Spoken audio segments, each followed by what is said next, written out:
गुलाबाचं गातो गुणगान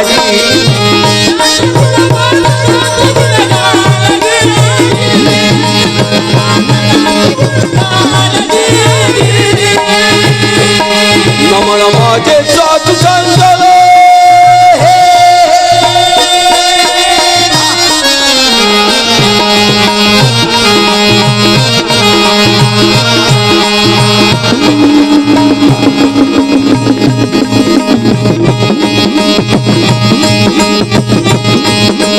नमन माझे साधू संताला ज्ञानेश्वराला तुकारामाला गजानन बाबा साईनाथ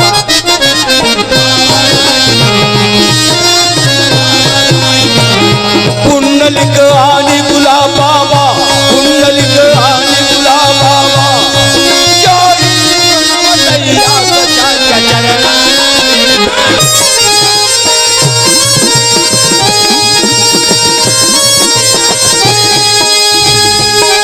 बाबाची माय बाबा का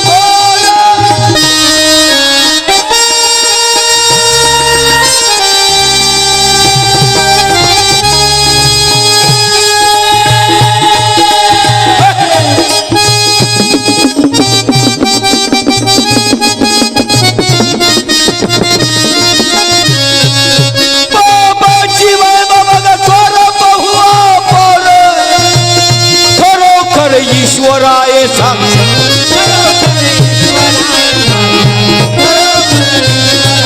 भक्ती भावनेनं घ्यावे लक्ष भक्ती भावनेनं घ्यावे लक्ष प्रेमाची देतो हा दीक्षा देतो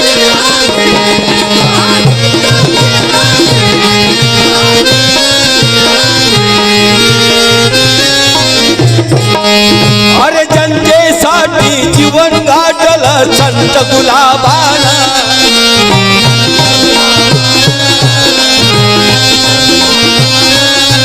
अरे जनतेसाठी जीवन घातलं संत गुलाबानं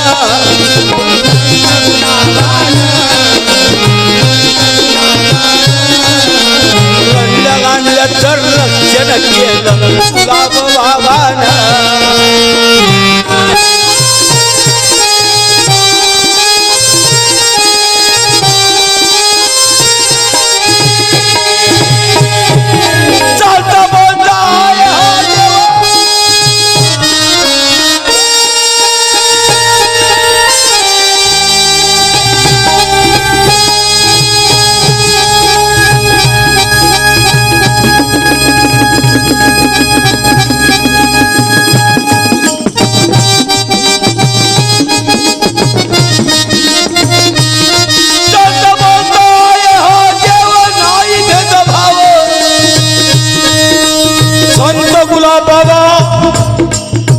कलियुगातला शेवटचा संताचा सार गुलाबाबा गोपाल कृष्ण गुलाबाबा ज्ञानेश्वर महाराज गुलाबाबा पंढरीचा विठुराया माझा गुलाबाबा शंकर भगवान माझा गुलाबाबा साऱ्या जगताचा पालनहार माझा गुलाबाबा अनंत कोटीचा नायक गुलाबाबा चलता बोलता आये हा देव आये हा देव आये हा देव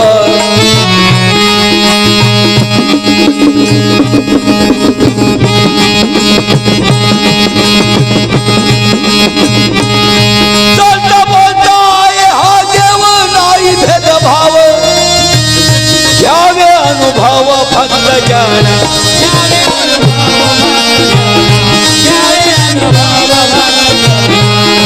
प्रेमाच देतो बघा ज्ञान देतो बघा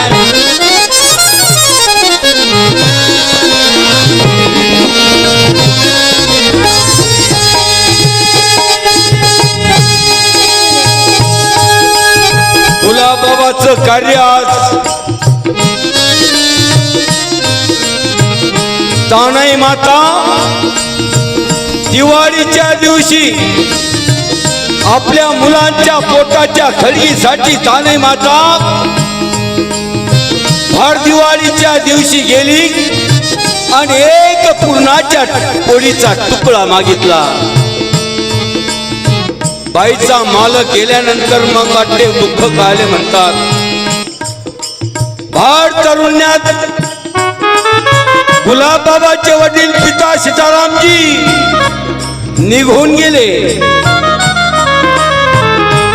आणि त्या टायमाला बाईची जात पडली. 6 लेकराचा आघात त्या माऊलीच्या भोवती.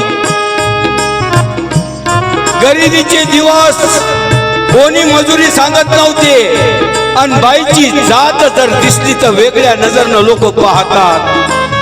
लहान लहान मुलं माझा गुलाब बाबा त्यावेळेस वर्षाचा फक्त 5 वर्षाचा गुलाब बाबा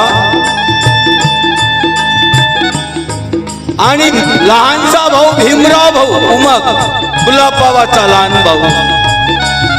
दिवाळीचा दिवस आला आणि हट्ट मांडला. आई मला पुरणाच्या पोळीचा एक घास दे. अरे श्रीमंताची दिवाळी आहे, गरीबाची दिवाळी नाही बाळांनो. आपल्या घरात खेळा, आपल्या घरात राहा आणि कोणाच्या दारात सुद्धा जाऊ नका. मी तुम्हाला पुरणपोळी करून देते. कवळं शिजवलं, दूध कालवलं, गूळ घातला आणि त्याला कालवण केलं कवळ्याचं. दिवाळीच्या दिवशी पोटभर पोराला जीव घातले. तानई माता रडते.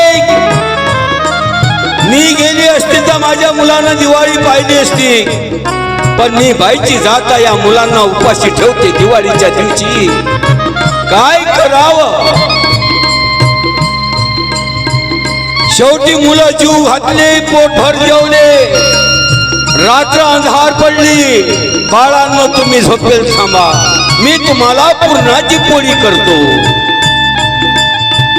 मुलं झोपले उपाशी तापाशी दिवाळीच्या दिवशी.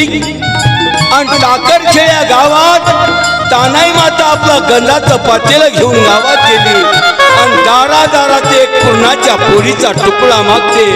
बाई माझ्या मुलाला एक पुरणाच्या पोळीचा घास देता का. शेवटी घराघराच्या बाया म्हणत बाई अमावस्येचा दिवस आहे, लक्ष्मीची पूजा झाल्याशी कोणाला वाढता येत नाही. तू डाळ भातल्यासारखी आमच्या दारात आली. संध्याकाळच्या वेळ झाला, लक्ष्मी आमच्या घरात येते आणि तू भिकारीन आमच्या दारात आली. जातो की नाही असा खोच बोलण्याचा वापर त्या गावात सुरू झाला. तानाईच्या पदरात अर्ध गाव टाकरखेड फिरली पण एकाला दया माया आली नाही. आणि त्या टायमाला शेवटी घाई घाई एका दरवाजा उघडा दिसला. जीवनाल्या लावेल दिसल्या, रांगोळी काढेल दिसली आणि घर उघडं दिसलं. तानाई माता गेली आणि ठोकरीला दिवा विजून गेला. दिवाळीचा सण घर आला, घर आला टाकरखेड्याला.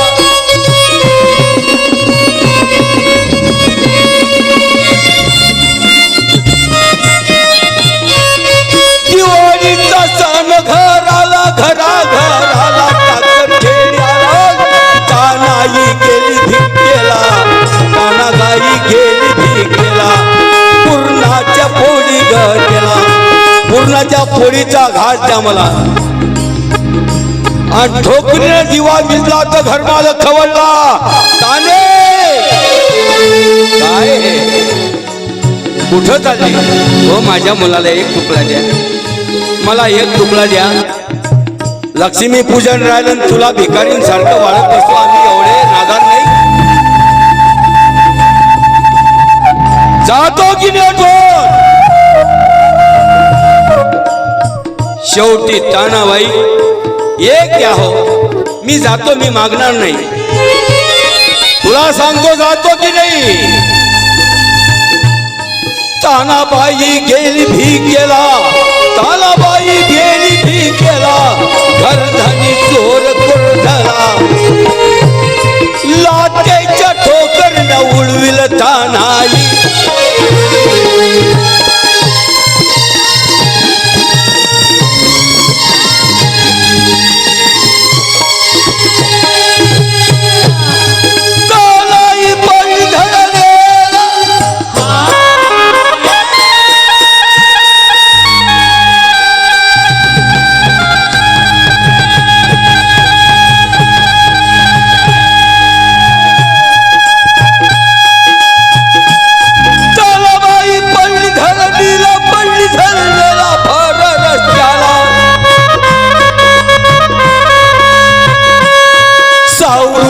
पदर आपला सावरुनी पदर आपला.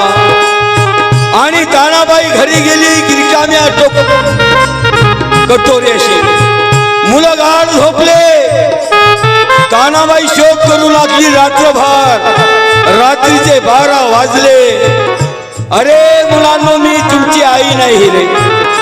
भर दिवाळीच्या दिवशी तुम्हाला मी उपाशी ठेवते. मी तुम्हाला उपाशी ठेवते. मी तुमची आई नाही. दिवाळीचा दिवस माझे मुलं उपाशी. जगदंबे, मला कशाला ठेवतं? मुलांच्या इकडे बघितलं.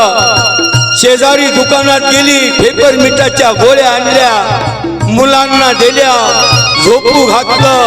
मुलं गाढ झोपले. रात्रीचे 12 वाजले. दिवे विझले. किरकिराट ताकर खेळ्यात सुरुवात झाली. गाव सुमसाम झालं. कुत्रे भुकायला लागले. आणि 12 वाजता तानाबाई आपला दरवाजा ओढून घेतला. आणि ओढून घेतल्यानंतर शेवटी कापूस तळणीच्या रस्त्यानं खड्याची विहीर आहे. या खड्याच्या विहिरीत तानाई मातेनं भर दिवाळीच्या दिवशी देहांत प्रायचित्त केला.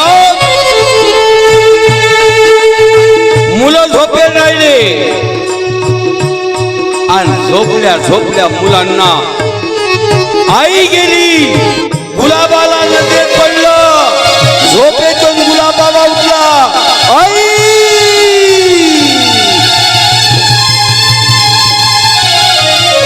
यशवंता भाऊ उठला. नारायण भाऊ उठला. अरे गुलाब, काय झालं? आई कुठं आहे? अरे आई गावात गेली. येणार आहे. काम करायला गेली. झोपून राहे. पण गुलाबाच्या समोर ते आईनं केलेलं चित्र दिसून राहिलं. गुलाबाला झोप लागली नाही. 5 वर्षाचा गुलाबा खड्याच्या विहिरीमध्ये तानाईनं देह सोडला. जल समाधी घेतली. आणि एका तुकड्यासाठी गुलाब बाबांना भिक्षा वाळ ग माय, भिक्षा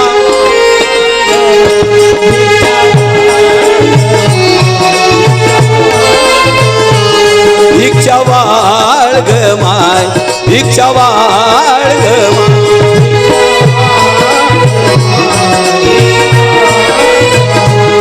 अरे घरोघरी ताना माई भाकरीला जाय, घरोघरी ताना माई घरचे चढता भिक्षा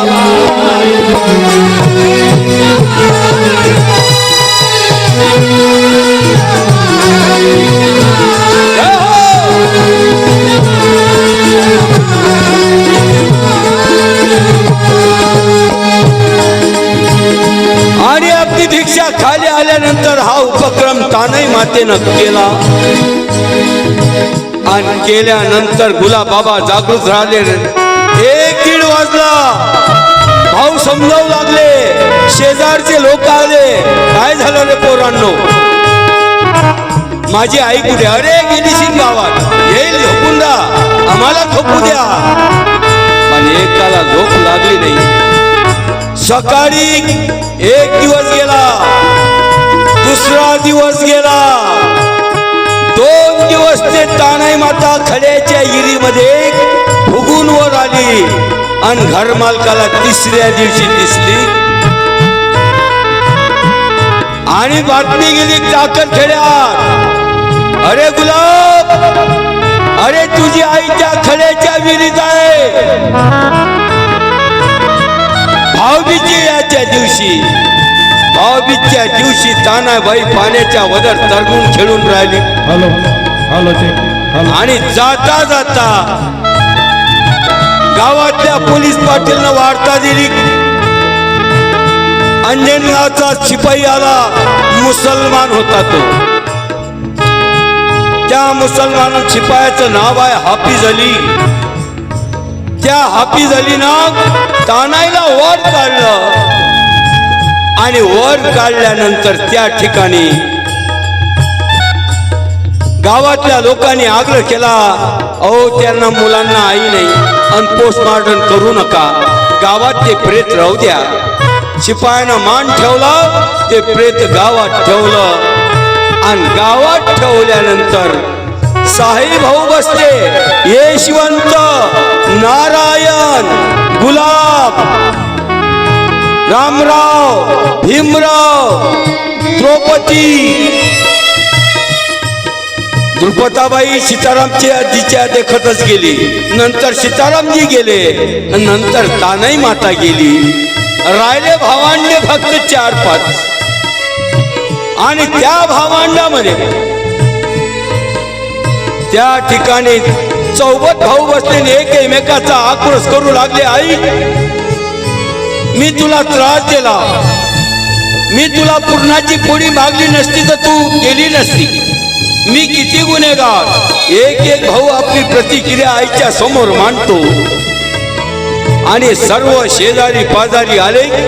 तानाई मातेला उचललं, फाटक्या लुगड्याची बोलवण केली आणि वाजत गाजत या भंडार घराच्या माग निंब आहे, राधाकृष्णाच्या पाठीमाग त्या निंबाच्या खाली त्या तानाईला दहन दिलं. पण मुलांना माहीत नाही, तो भाऊबीजेचा दिवस हा तानाई मातेची पुण्यतिथी म्हणून गुलाब बाबाच्या पासून साजरा. या उपक्रम राबायला राजहंस आई, मुंबईची शितोळे बाबा. बाबा, तुमची आई गेली, त्यांचं काहीतरी करावं म्हणून 79 सालापासून हा उपक्रम राबवला गुलाब बाबानं. आणि सुरुवात केली टाकरखेडची यात्रा. आणि त्या गुलाब बाबानं अरे स्वतःला दुःख झेललं, पण लोकांचं दुःख सावरलं त्या देवानं. त्यांना कधी दुःख झालं नाही. कांदिलकर त्याचा मित्र होता गुलाब बाबाचा. आईला मांडीवर घेतलं. भीमराव रडत होता, गुलाबाबाने भीमरावला मांडीवर घेतलं आणि कांदिलकर त्यांचा मित्र म्हणे, का रे गुलाब, काय झालं रे? गुलाब काय म्हणते, त्यात काय मोठं असं विशेष आहे? अरे म्हणे, तुझी आई होती, एक दिवस सर्वाला जावाच लागेल,